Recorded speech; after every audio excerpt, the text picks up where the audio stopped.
I picked up this sweet little blanket box at my local thrift store. It is adorable and solid wood. I knew that we could take this to another level.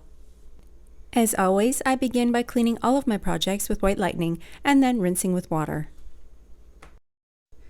I really love the wood vibes on this box, and I want some of the wood grain to peek through the finish. So I'm going to create a color wash with one color of paint called dried sage. Using water and paint to create a color wash is very simple. You just get it to the consistency that you would like and then apply it to your project and wipe it back while it is still wet. You can keep building on these layers to get the exact tone of wood that you're looking for.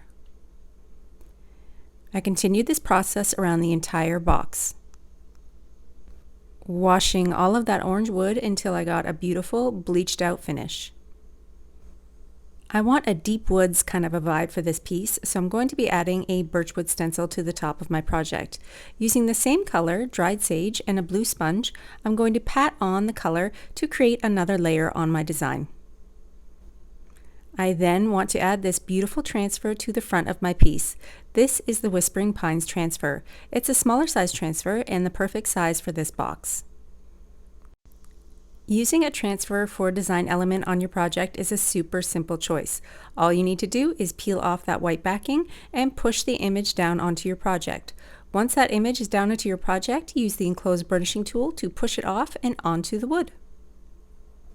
You can choose to seal your transfer with either wax or clear coat. For this project, I'm going to use clear wax and buff it in using my Best Dang brush. I sprinkled in some fake little snow using white paint on the corners of this project, and it is all done. What do you think of this blanket box makeover? It's a super cute size that would fit into any space, and the neutral color choice on this piece fits into any home. So the next time you see a small wood box at your local thrift store, grab it, bring it home, and add just a little bit of paint.